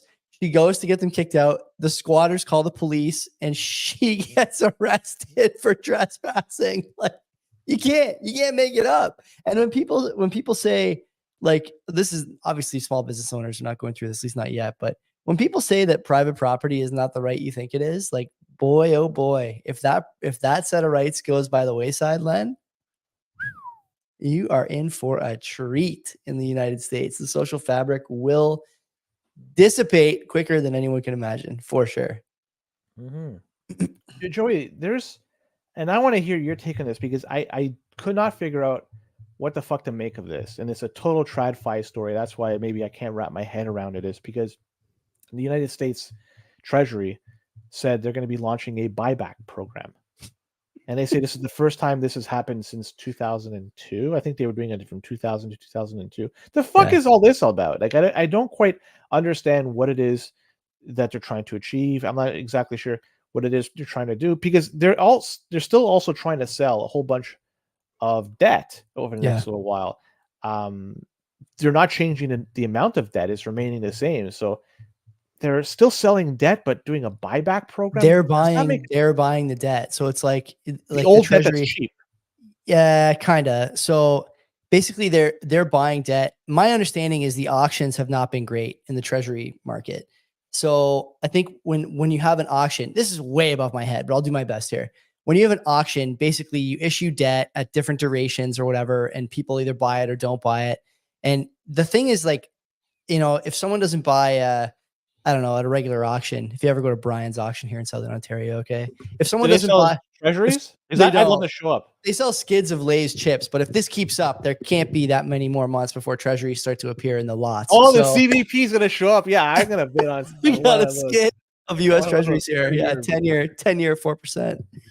Denny takers. So I think a lot of people are saying that, like, look, I'm not going to buy any of these treasuries because I think rates are going to go up over the course of 5 or 10 years, which may happen. I have no idea. But so what they do is they buy back treasuries that are on the market. And so if I look at, like, I'm trying to find like a decent summary of it here, but the program will involve weekly buybacks of $2 billion in coupon securities and up to $500 million in tips, which I think is inflation protected securities, something like that. Treasury inflation. Think about that. $2 billion. But this is the thing, okay? I am totally like nihilistic on this now. I actually don't think any of those numbers are real. They're made up. I don't think anyone actually knows how much they're buying back. The balance sheet, the general ledger, it's all just made up. All those numbers don't matter.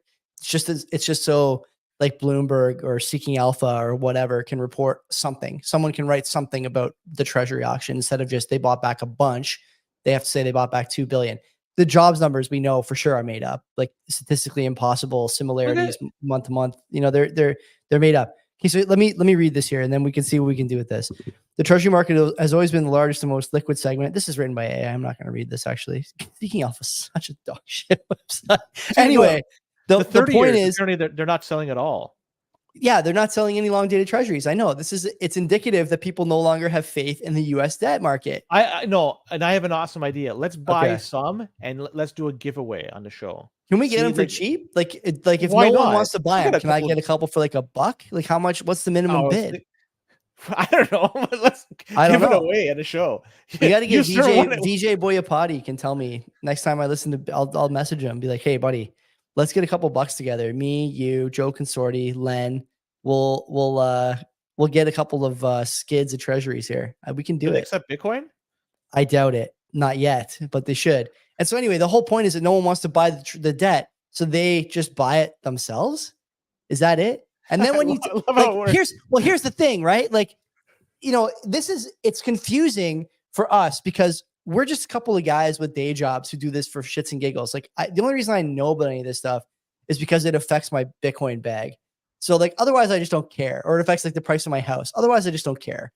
But there are people whose entire career revolves around these systems who don't have a fucking idea how they work. One is Stephanie Kelton. One is the other guy from that MMT video, the Biden economic advisor, who's talking about how debt is issued through treasuries. He doesn't know. It's like 2 minutes long. And at the end of it, you got to ask yourself, like, if this guy was explaining to me how he's going to change the oil in my car, and he was that confident about that subject, I wouldn't let him do it. Now you're telling me this guy runs, $100 trillion economy on the quote unquote largest power on the planet, both economically and militarily. And that's the explanation we got. Oh boy, we got problems. And so I don't know. I look at all this stuff and I just think, I think I'm going to stay in Bitcoin. No one seems to really know what's going on. We're issuing debt and buying it ourselves. By the way, we probably do that here too. I don't know what we would call it. I'm sure our treasury auctions are a joke. Like, who's buying Canadian debt? Can you But imagine? apparently this buyback is the first time in 22 years. What happened 22 years ago? Any idea? So did Canada do the same thing around that time, and did they stop? I don't know. These are things. I'll be honest, and even with respect to the price of Bitcoin, I don't even fucking care these days. It goes where it goes, and I buy regardless of the price. I don't. We've been doing bond buybacks since November 8th, 2022. Continuously. It looks like it. So what is it? And does it say when it was? And I does it don't say before when it's started up again? Like was there a gap of a couple of decades? I need a poorly produced Tiff Macklem explainer on Twitter to figure this out. Could you imagine there was an AI Tiff? That'd be awesome. We got is there a discernible difference between AI Tiff? No, come on. Well, you know what? He has. Did you see him? Did you see him on stage with Powell a couple of weeks ago? He was kind of funny. He is funny. I think I didn't give him enough credit, but Powell's funnier. I think Powell's got a career on MSNBC if he doesn't just become a hedge fund manager, and it's going to be great to hear him with Joe Kernan, Scott Wapner, and Jerome on Fed Day talking to Jeff Gunlock. I think that would be outstanding content. Like I would pay for that.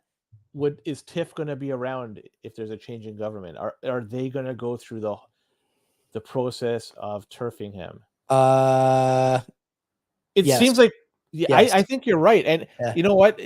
That's a political move, but like really, what Tiff Macklem has been doing is no different than any other central banker in the world. So this was just par for the course. There is no nation central bank outside of the U.S. Everyone else is just empire style central banking, as Hervé Moritz would say. They're doing everything in unison. The U.S. marches to the beat of its own drum, but everyone else doesn't. I saw a good article today or yesterday, I forget now, but this idea that people are waiting for rate cuts and stuff for Bitcoin to really rip. If it becomes clear Trump is going to become the president in late summer, early fall, just the possibility or potential or likelihood that Powell is removed from that chair and Gensler is removed from that chair is going to send Bitcoin to the moon. Because those are two guys who are operating outside, quote unquote, outside of political mandates, who seem to have their hearts set on policies that are detrimental to the price of Bitcoin. If they get booted, then, look out, all this stuff. It's interesting, right? You don't really think about that. I think about rate cuts a lot, but I don't think about stuff like that. It is true that would send the price absolutely flying. What would happen if Tiff Macklem was removed here? Would the price of homes skyrocket, right? Conservatives are calling for rates to come down. And so, I don't think they have any better ideas than any other government around the world. Housing is a problem in most modern economies, I think, at this point. And I don't know. How do you sell? This is, we're far afield here, but how do you sell to the public, to the home owning public, for this to become sustainable? The price of your home has to drop by 30% or 40%. You can't. And when they say affordable housing, that's really what they mean, but no one ever says it, right? So I don't know. Lots to think about. It's all indicative of the price of the Canadian dollar. The dollar's in bad shape. Yeah, I'm going to talk to Rich about that tomorrow too. And the dollar, compared to the United States, is holding steady in the 71 cents range. It's been like that for some time. It hasn't really changed all that much. It's not like the yen, right? Like the yen, if you look at what's happening in the past week and a half or so, like one US dollar was able to buy at one time, 2-3 weeks ago, 150 yen. Then all of a sudden it went up to 160 yen, and it happened suddenly. And then now it's dropped back. I don't know what it's 152, 153. It's a massive swing. We're talking like several percent in a day. That's been done. This is for a currency, of the third or fourth largest economy in the world. Yeah. I was talking to Mike about this on Friday after we were done airing, done with Money Talks, and we were both like marveling at the clear two things, right? One, the Japanese government clearly intervening in the currency market. And number two, the Japanese government clearly lying or obfuscating all of a sudden when they're doing currency interventions. They never used to do that. Now they're not saying how much or when until it's way after the fact. And that tells you moving a ton. Oh yeah. Right. And they're in trouble over there. They were trying to defend at 150. Now they're saying 160 is the new line in the sand where they don't want to cross. Yeah. Look, if this happened to the Japanese yen, again, this is the third or fourth largest economy in the world. I forget what the fuck it is.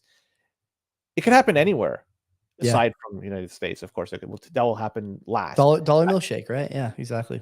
I've been saying that Japan is the canary in the coal mine. It's the one that's going to disappear. If you look at what happened, it's lost the yen 40% of its value against the United States dollar in just 2 years. Yeah. Did you know that, Joey? Like I'm looking at the chart right now. It's actually mind bending. But you're that's a significant amount for stable currency from a stable economy. 40% of its value in 2 years. The same could happen to the euro. The same could happen to the British pound, and the same could happen to the Canadian dollar. The Singapore dollar, luckily, is safe, but all those other ones I mentioned, it could certainly happen to that. If it happens over that much period of time, a 2-year period of time, is that something that's going to just make people their jaws drop? I don't think so. No one even knows, Len. No one even pays attention to this stuff. So stuff like housing potentially could go even significantly higher, because if you're talking about a currency that is failing, then the price of a hard asset is a desirable asset that is hard to create anymore. Like a house is going to go up significantly. Now there are counterparty risks for owning a home, but Bitcoin luckily doesn't carry those same type of risks. So I just wanted to point that out. What is happening in Japan it's interesting, to say the least. So I'm not sure if you want to add any more to what we said there. Everything's possible. I don't know. I mean, I'll add one thing on the Robinhood thing now that I'm on TradingView. Robinhood's earnings are this week too. So again, suspect timing. Everyone, picking their battles very carefully here, including the Japanese central bank. Anyway, what do we got next? See, Google is letting go of some people. Now, remember, the economy is doing fine, right? But it's being reported that hundreds of core employees have been given the pink slip by Google. And this is part of a reorganization from within the company. This is as per a CNBC article. And they're letting people go, but they're going to be hiring corresponding roles in Mexico and India. So that's pretty weird. Yeah. According to Google's website, the core unit is responsible for building the technical foundation behind the company's flagship products and for protecting users' online safety. So it seems like to me, these are very important roles, critical roles to Google. And I wonder why they are opting to go with non-Americans or people not residing in the United States to fulfill these roles. So as of right now, 50 positions were axed right away from their Sunnyvale, California location. I hope they're not going to axe also the position of the assistant trailer park supervisor, but that's a different Sunnyvale altogether. But looking at this, just another indication that shit is going in the wrong direction. Google is a huge fucking company, and they're getting rid of important positions. I mean, not totally getting rid of, but rehiring, restructuring, and having people from Mexico and India perform these duties. This is, again, trending in the wrong direction. How many more of these we have to see before we fucking do something? I hope people take notice of this. I don't feel the same way you do about this. I think that most tech outfits now, even though they publicly condemn Musk for all his, his passion about free speech and whatnot, they're all looking at the Twitter model where they cut 80% of the heads, engineering, social committee, you name it. And the platform works just fine. I mean, apart from the sex bots, there's a lot of sex bots on Twitter, but I mean, apart from that, everything works pretty good. I like the verified perks. I think the app is pretty good. The algo generally feeds me stuff that I'm interested in. Sometimes it just feeds me rage bait, but if I stay away from it or scroll through it quickly, it adjusts. And I don't know. I think it's something that most of these tech companies are looking at now and saying, man, we could probably do this.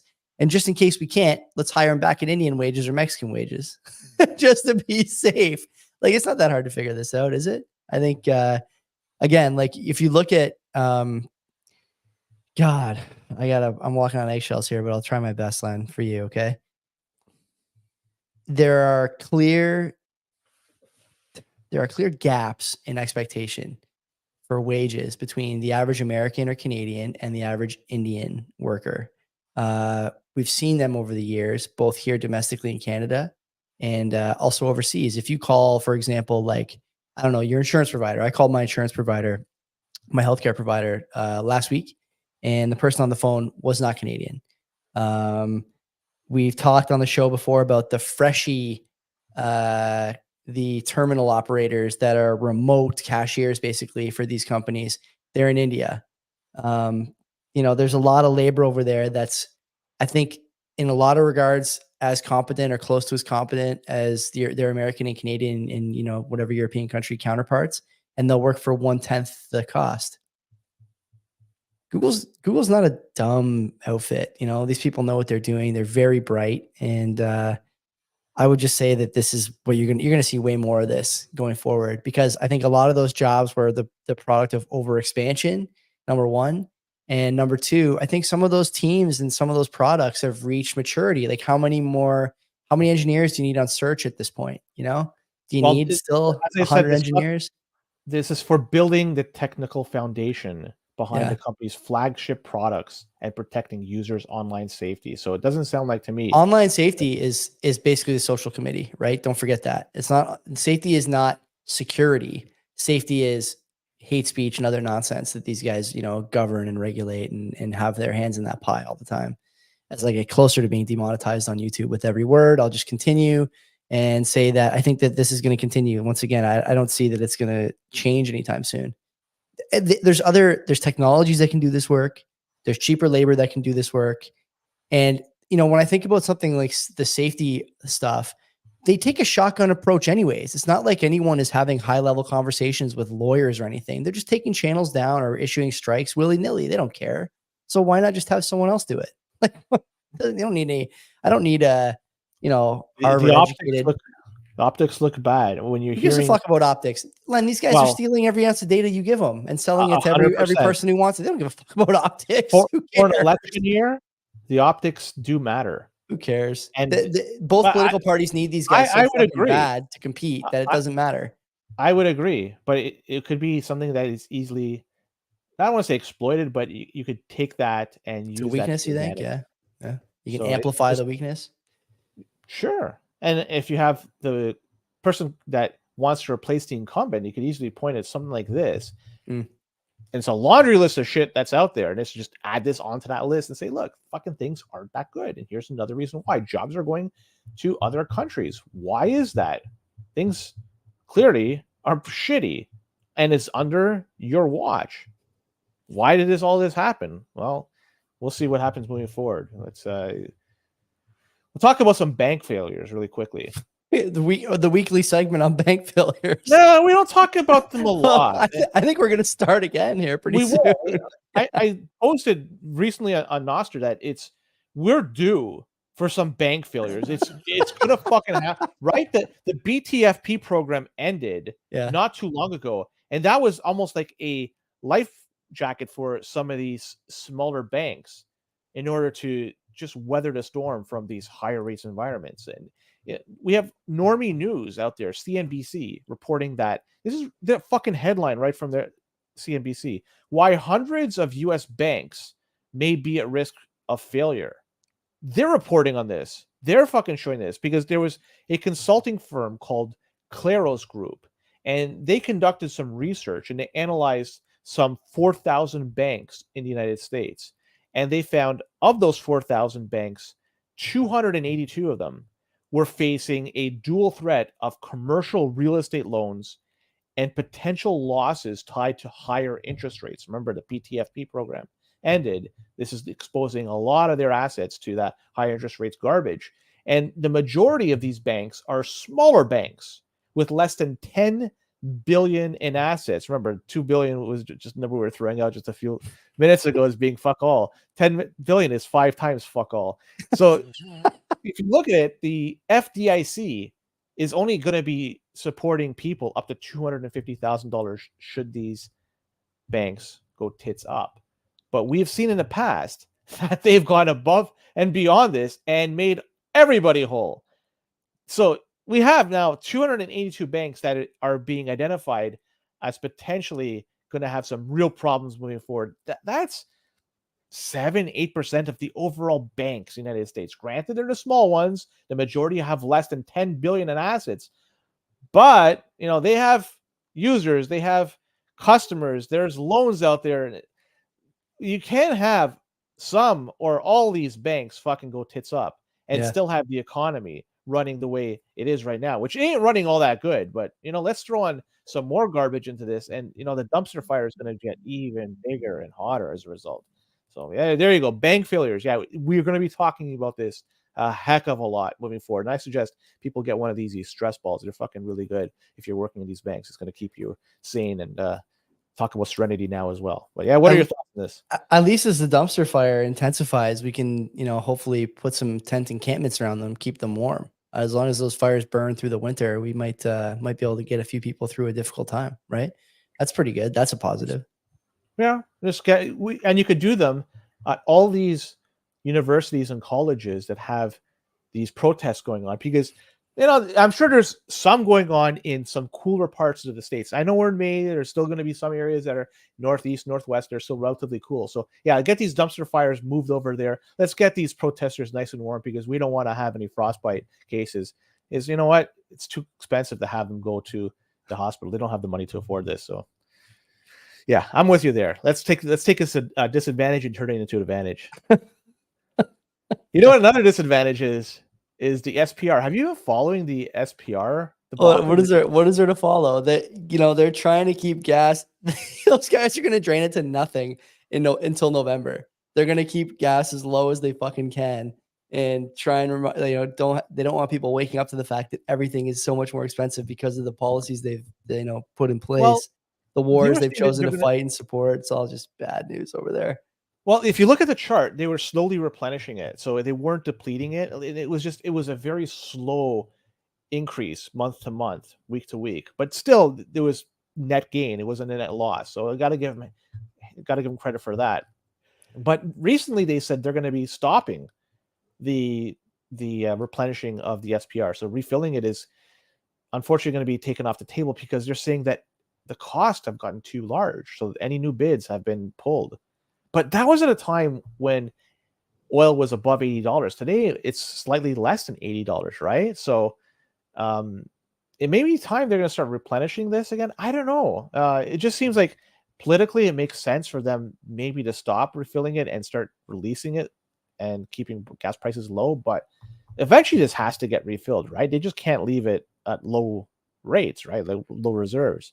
I don't know. It just seems funny. But anyways, the price of oil, like, it's less than $80, and that's as of today's dollar too. Yeah. So maybe it's a steal. I don't know.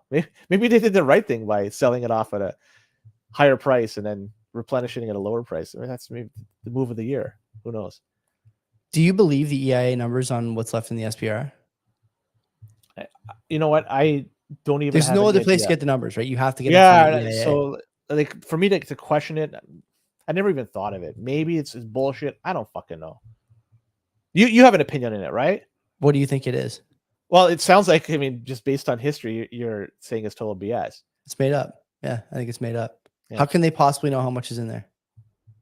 Well, they have the dipstick. They just pull it out and oh yeah, it's right here. I realize people will be like, well, they're measuring it. They presumably remember the first liter that was put in, and ever since then they know how many liters they put in and taken out.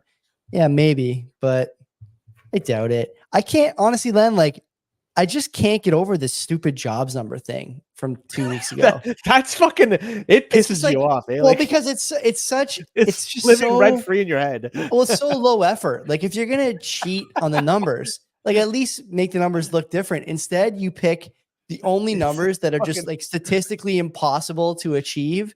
And immediately everyone's calling you out. Like, what? So why should I believe anything else these guys talk about? I think the numbers are fudged to, what is the best way to put this?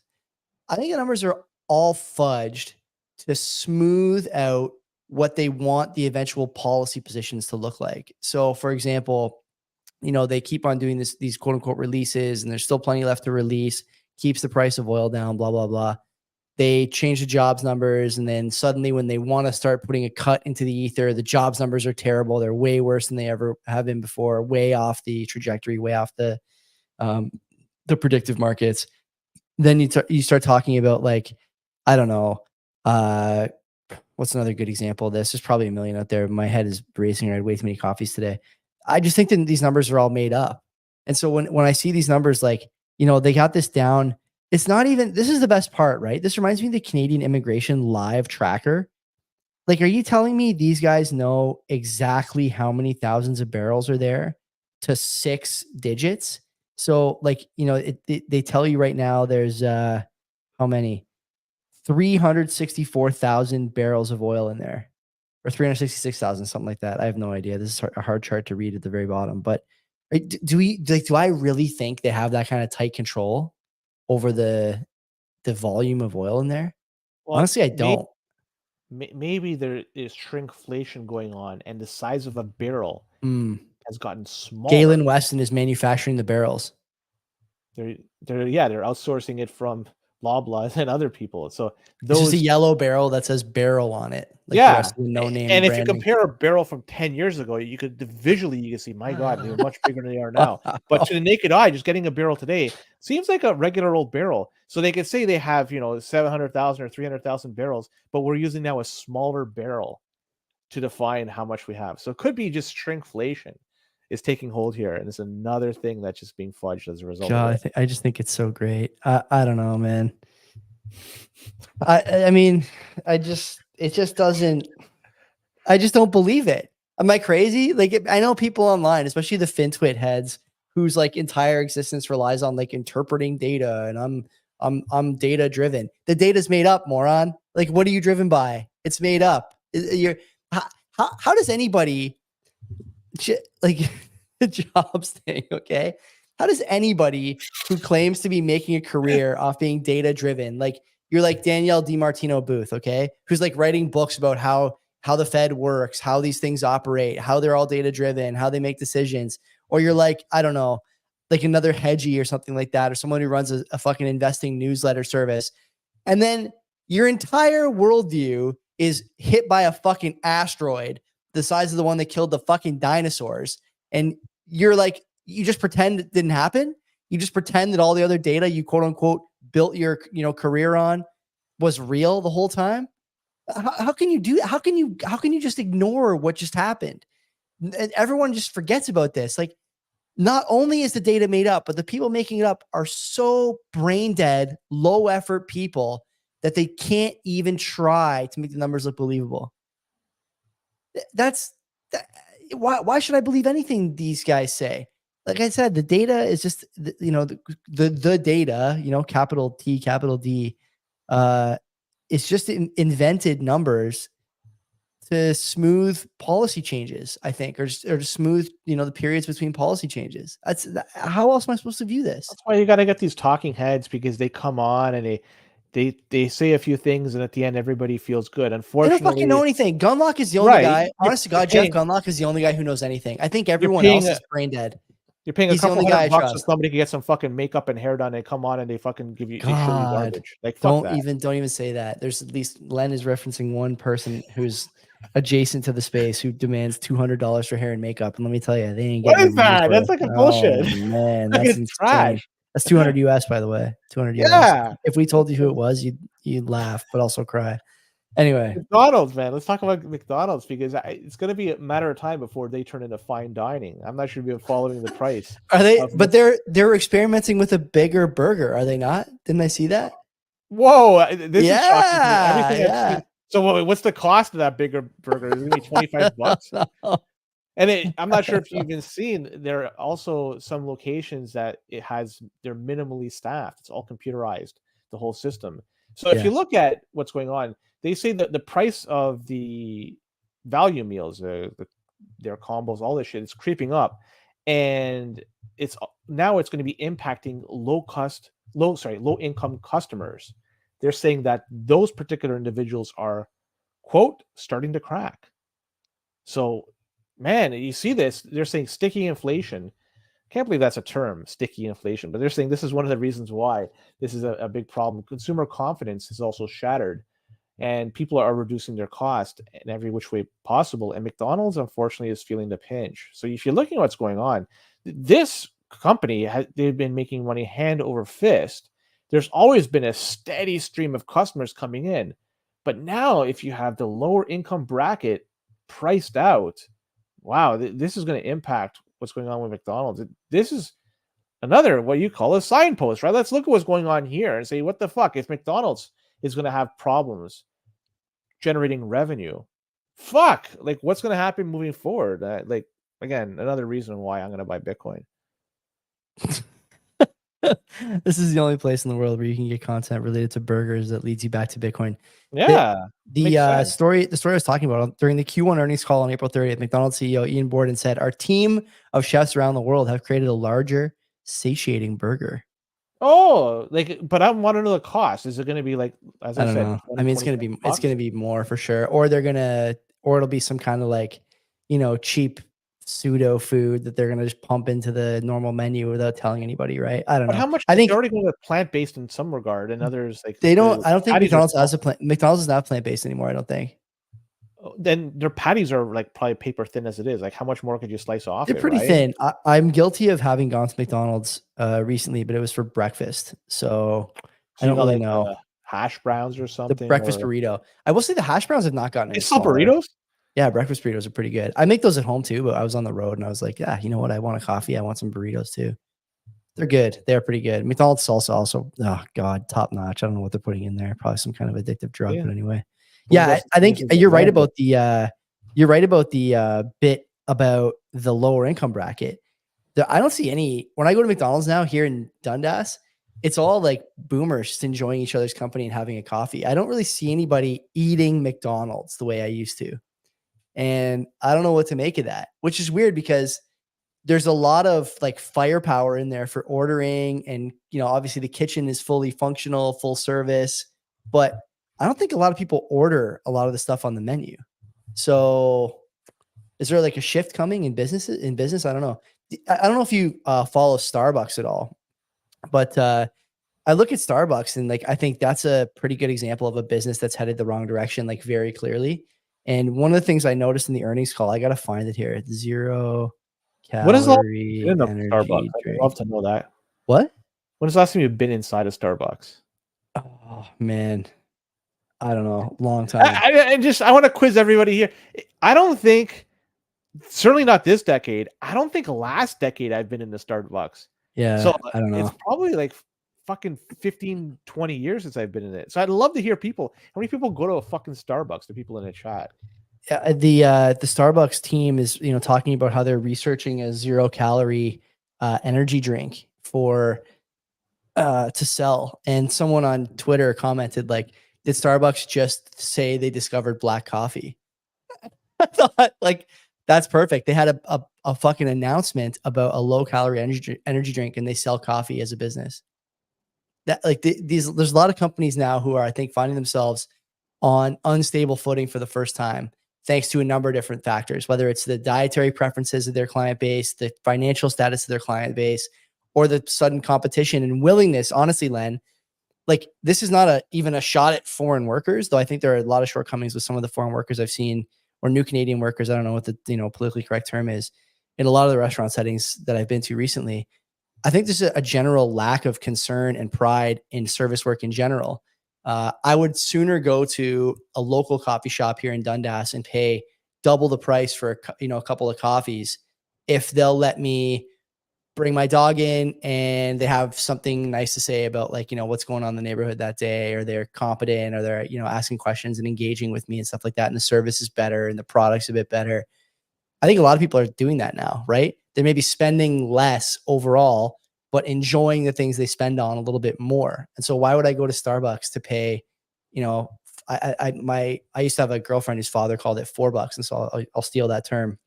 Why would I go to $4 for a coffee if I can go somewhere else? More than $4 now, right? It is now for sure. I mean, I dated this girl like 12 years ago. So I would say that it's probably, $6 now for a large coffee at Starbucks, if I had to guess. I don't know. That's much cheaper than I thought it would be. Wow. No, Len, for a drip coffee, how much can it possibly be? It's like $6 for a drip coffee is fucking insane. I have no, I don't think about the margins on that. Think about the margins on a drip coffee. That's $6 a cup. That's why Starbucks made fucking bank for a long time. Right? Like you sell I gotta fucking look. coffee, I'm gonna tell you and right it's now what a premium. drip Yeah, it's coffee fucking costs. premium. It's the same fucking water that you put in Tim Hortons or fucking Dunkin' Donuts, and just a different bean, Hot and charge way coffee more. featured just a Pike Place. That's their standard medium roast. A venti, which is a large, I think, right? Is that a large? I don't know. Let's see. This is good content for people who are listening. It doesn't even tell you the fucking. Because I think it varies per location. That's why. Really? Certainly, if you buy a It coffee from does. downtown Wow. You got to be Toronto, kidding me. Holy smokes. well, if you're downtown Toronto and you're getting a Starbucks versus downtown or outskirts of Sudbury, if there's one out there, I'm sure it's going to be a different price. They don't even show you. They won't even show you the price online unless you sign in. That's a bad sign for the price. It's got to be a ton. Oh my God. Anyway, all this to say that a lot of businesses now find themselves on, Yeah. unstable footing. Like I said, I think it's very clear there's going to be some problems. What's in going to some of these happen now? You have industries. all these businesses that are fucking struggling to pay rent. These are small businesses. Then you have established businesses, these franchises like fucking McDonald's. They're losing all types of customers that they would normally rely on. There's going to be a change in the way things are done. And then on top of that, these bricks and mortar stores, I think a lot of them are just going to disappear. And I don't know what's going to happen with those locations. Will they turn into residential living areas? That's not going to be one way, right? Like you think about it. If you're going to scale back on commercial or change commercial into residential, I'm not sure what the process is, but if they're not being occupied by commerce, then it makes sense to occupy it with something else. Yeah. Have somebody live in it. And right, like that's, you talked about it a little bit last week with respect to Canada Post, and they're saying one of the options that they would have is, the places above Canada Post, you could turn those into livable quarters. Yeah, you know what? I mean, I know some of it's laughable. There is some truth to that as well, right? Like if you have a place up there that is not occupied, and you can convert it into residential, why not? How many Canada Posts have a second level? I don't know. I don't go out there. There's a depot. There's a depot near me, and like a standalone post office. Neither of them have a second level. I can't imagine. Yeah, I think the majority don't. Yeah. The ones that I frequent are usually in Shoppers Drug Mart, and Shoppers is its own unit. And the other place, the guy, I'm not going to mention his name, but it's a standalone unit. So that guy's top notch. Visiting with him at some point in the future, I'm sure. Yeah, we won't discuss that. Yeah. Anyway. Yeah, I think that's it, Joey. I think let's get out of here. I'm gonna have to edit this now. God, the editing process is going to become so much more cumbersome once Spotify forces me to use their stupid tools. But anyway, can't you just download and edit locally? Yeah, you can, but then you have to. I don't know. I have to figure out a workflow. I'm so used to this workflow that we have, but it doesn't matter. Anyway, God bless everyone. It's not something we like here at the CBP. We don't. We don't at all. Come back tomorrow. Me and Rich Diaz, 7:00. Len and Fundamentals from Rock Paper Bitcoin on Wednesday at 7. I think it's at 7:00, right? That is it. 7 p.m. Eastern. Yeah, and then until then, take care of yourselves and have some fun out there. Yeah, don't be a cuck, or go to the Bitcoin Magazine conference.